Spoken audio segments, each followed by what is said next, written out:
Hey, what's up?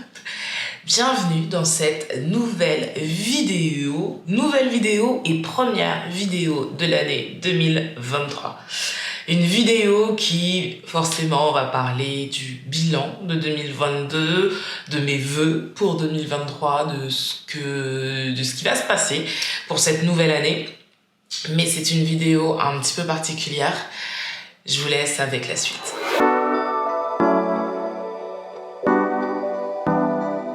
On va commencer avec le bilan de 2022. Alors, 2022 a été une année très particulière. Très particulière parce qu'elle a été difficile. J'ai déjà eu des années difficiles, mais j'avoue que cette année 2022 fait très certainement partie du top 3 des pires années que j'ai vécues. Donc déjà, ça vous met le cadre de ce que j'ai vécu en 2022.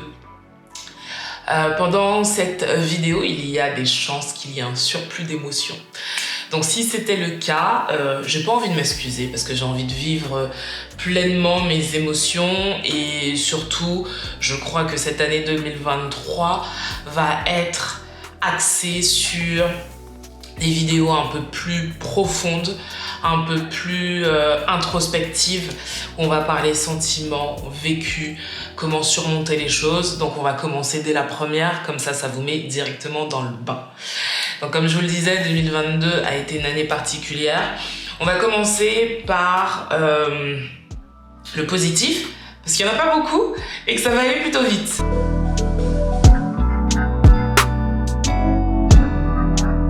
Concernant le positif, en 2022, il y a eu les voyages. J'ai fait 2 très beaux voyages avec Doudou. Le premier à Saint-Martin pour fêter son anniversaire et le deuxième à Singapour. Je vous ai d'ailleurs fait un vlog il y a quelques mois de ça pour fêter mon anniversaire, mais aussi pour des raisons professionnelles. Et ça a été vraiment 2 très beaux voyages. Vraiment, on a surkiffé les 2 destinations. Saint-Martin, je connaissais déjà, Doudou ne connaissait pas, donc il était vraiment très content d'y aller pour sa nouvelle année. Et Singapour, on ne connaissait pas du tout et on a eu un vrai coup de cœur pour cette destination. On va y retourner très certainement, je ne sais pas quand, mais en tout cas c'est l'un de nos projets.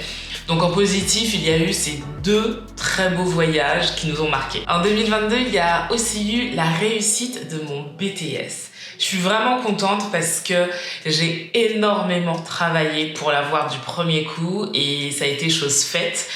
Donc très fière de moi, vraiment, parce qu'après plus de 20 ans loin des bancs de l'école, c'était pas facile de se remettre dans les bouquins, de réviser à nouveau, de comprendre le process d'apprentissage quand le cerveau n'est plus habitué à une telle charge de travail. Mais je l'ai fait et ça m'a donné envie de continuer.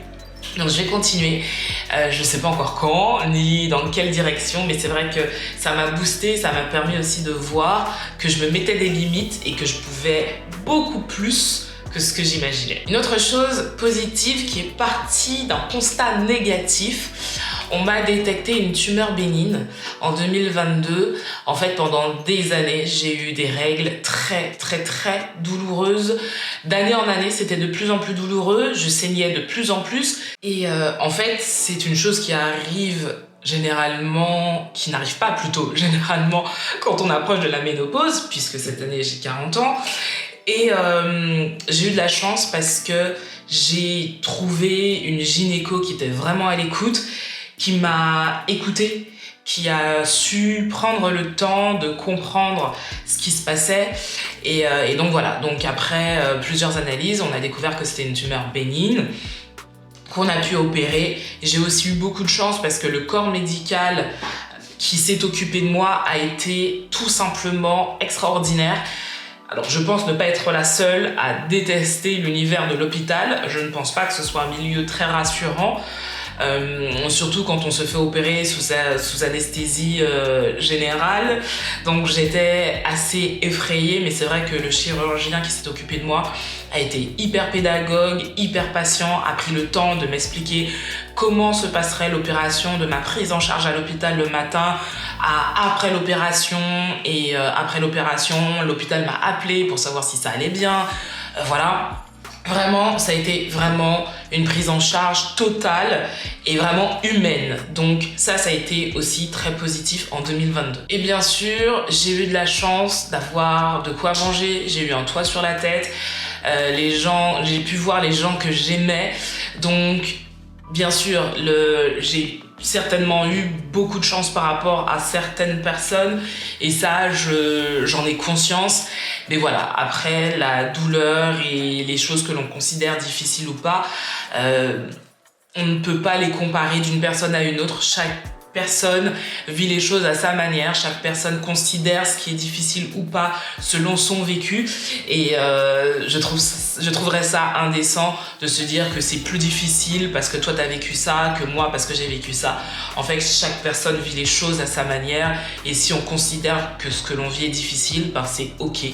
Et donc maintenant on va passer aux choses difficiles de 2022.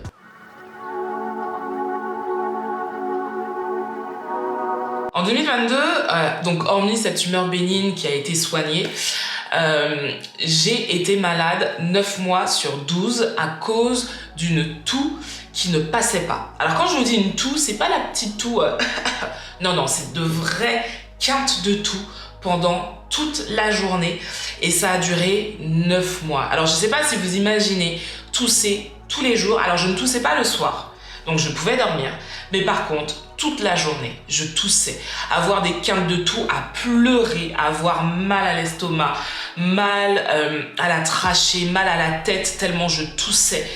Et en fait, j'ai fait tous les examens possibles, toutes les radios possibles, les IRM, j'ai tout fait. On n'a pas trouvé ce que j'avais et ça a duré 9 mois. Et en fait, c'est en soignant une anémie sévère, parce que j'ai aussi eu une anémie sévère, que la toux est passée. Donc honnêtement, je ne sais pas si c'est lié, très certainement, mais c'est en soignant cette anémie sévère que la toux est passée. Mais ça m'a quand même pris 9 mois.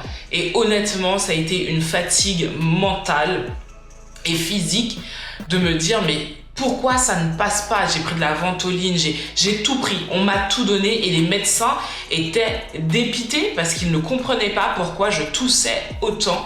Et en fait, je toussais tellement que des fois, je pleurais de fatigue tellement je toussais. Et donc, ça a aussi marqué mon année 2022. En 2022, j'ai raté les sélections pour être chef de cabine principale. Je vous en avais parlé dans une vidéo.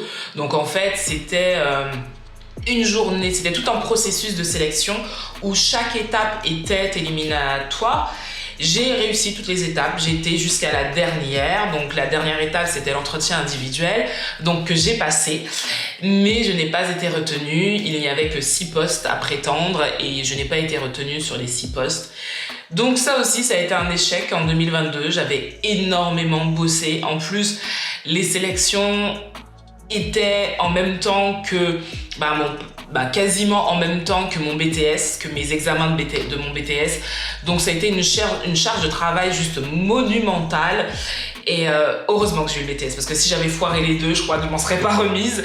Mais donc voilà, cette étape-là, je ne l'ai pas réussi. J'avais décidé de faire un marathon en septembre, ou en tout cas en 2022, j'avais décidé de faire un marathon.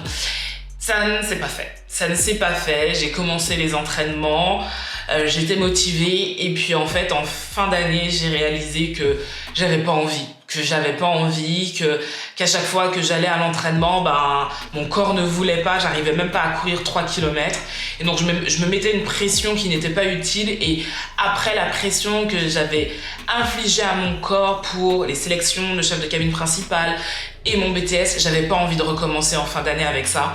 Donc j'ai tout simplement décidé de ne pas faire le marathon, mais ça a été une chose que je n'ai pas réussi à concrétiser en 2022. J'avais des projets immobiliers qui ne se sont pas faits aussi, mais voilà, on va dire que Pour cette partie-là, ce n'est que partie remise. La conjoncture financière, politico, géologico n'ont pas été forcément favorables non plus à ce que je me lance les deux pieds dans l'IMO. Mais ce n'est que partie remise. Et bien sûr, si jamais, dans le jour où j'aurai mes premiers biens, je le partagerai avec vous et je vous partagerai mon cheminement, comment ça s'est passé, parce que peut-être que vous aussi, vous avez envie d'investir, vous ne savez pas comment faire. Donc si mon expérience peut vous aider, comme à chaque fois, je la partagerai avec vous. Et là, vous vous dites, ouais, quand même pas mal, son année 2022 a pas été top, mais ce n'est pas fini parce que le pire reste à venir. Et en fait, quand je dis le pire, c'est vraiment le pire parce que, en fait, il y a pas, pour moi, il n'y a pas pire que ça. En 2022, j'ai perdu l'un de mes meilleurs amis. Et c'était un homme que je considérais comme mon frère.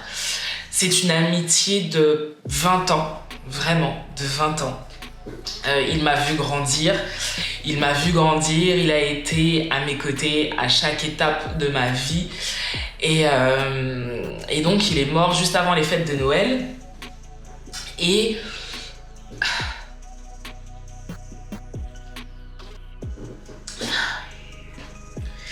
il n'y a pas plus dur en fait, il y a clairement pas plus dur que ça. Il n'y a clairement pas plus dur que ça. Et au moment où je vous tourne cette vidéo, on est en janvier, donc ça fait même pas un mois. Donc forcément, la douleur est encore vive, est encore super vive. Et en fait, ça a été dur parce que c'est la première fois que je perds quelqu'un d'aussi proche. Donc, c'est la première fois que j'ai à gérer cette douleur qui est atroce, qui est vraiment atroce, parce que c'était quelqu'un que j'aimais vraiment, quoi. C'est même pas quelqu'un que j'aimais bien, c'est quelqu'un que j'aimais vraiment. C'était le témoin de mon mariage, c'était le mec qui était là. Chaque fois que je faisais quelque chose, il était là. Voilà, c'était l'un de mes meilleurs amis et une amitié de 20 ans. On peut pas ne pas être touché et je suis même pas, en fait, c'est même pas ne pas être touché, je suis dévastée. Je suis juste dévastée et je sais que ça ira mieux. Je sais que ça ira mieux parce que c'est dans mon tempérament et que je suis quelqu'un de profondément positif et que il aurait pas voulu que je m'enferme dans une dépression ou dans un truc négatif. Il aurait vraiment pas voulu ça parce que c'était quelqu'un de profondément gentil. Mais vous savez, il y a des gens qui sont gentils et il y a des gens qui sont profondément gentils, qui transpirent l'amour, qui transpirent la gentillesse, la bienveillance. Et lui, il était comme ça.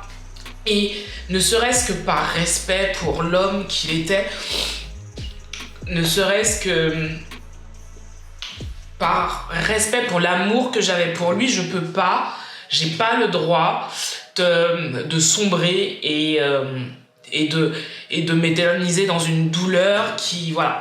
Donc je m'autorise à vivre ma douleur, voilà, parce que c'est difficile et que c'est encore trop tôt, c'est trop tôt et que le deuil, c'est un processus qui peut être court, qui peut être long. Ça dépend de vous. Ça dépend de vous.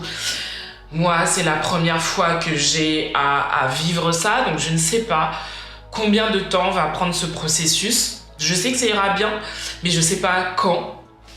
Je sais pas quand.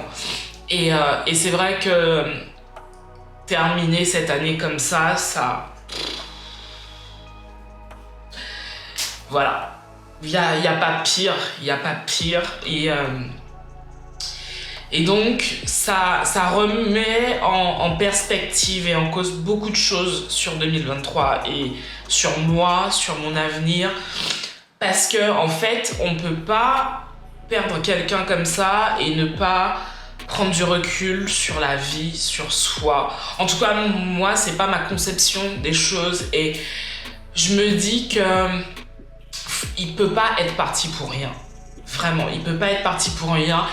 Et si je n'apprends rien de sa mort, c'est que j'ai rien compris en fait.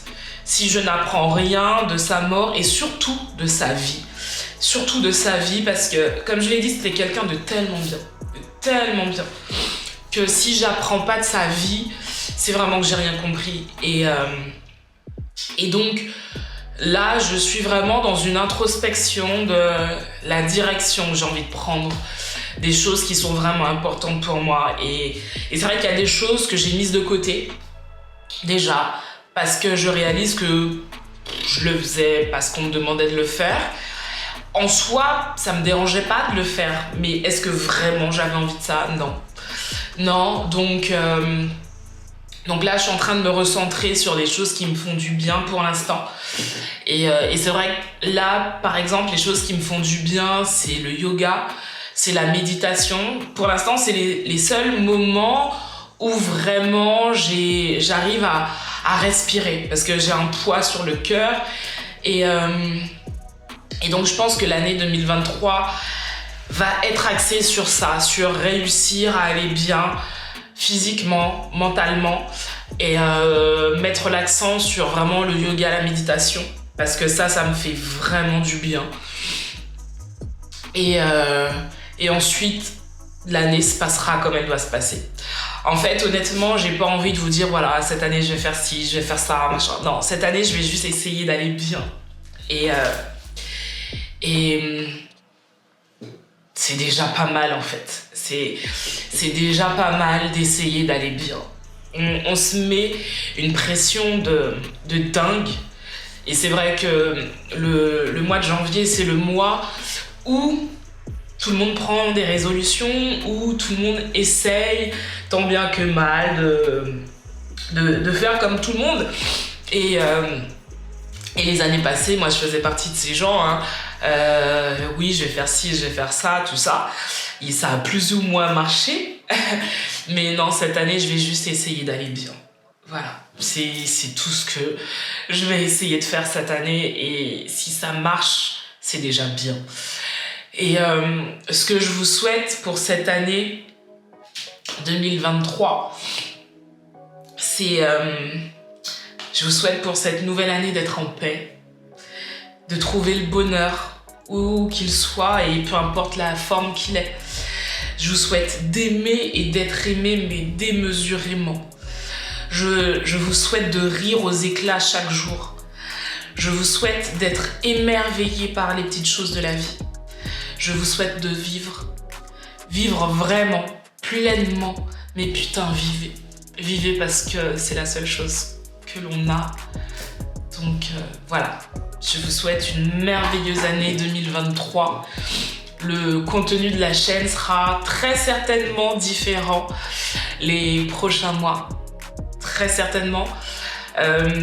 Si des personnes ne se sentent pas alignées avec ce que je vais proposer, ben je l'entends. N'hésitez pas à partir, vous n'êtes pas obligé de rester. Mais si par contre le contenu que je vais vous proposer vous plaît, n'hésitez pas à me le dire, à le partager à des personnes qui en auraient besoin. Et donc voilà, encore une fois, je vous souhaite une merveilleuse année 2023. Prenez soin de vous, prenez soin des gens que vous aimez et à très vite. Here I find myself again, time traveling only in my head. From the past to future play, more change, yeah. My emotions are valid, but the goal is not to be triggered every time. Never mind, it's just life. It's okay for my sanity to choose perfect peace, and I'll forever and always be here, present. I am enough as I am.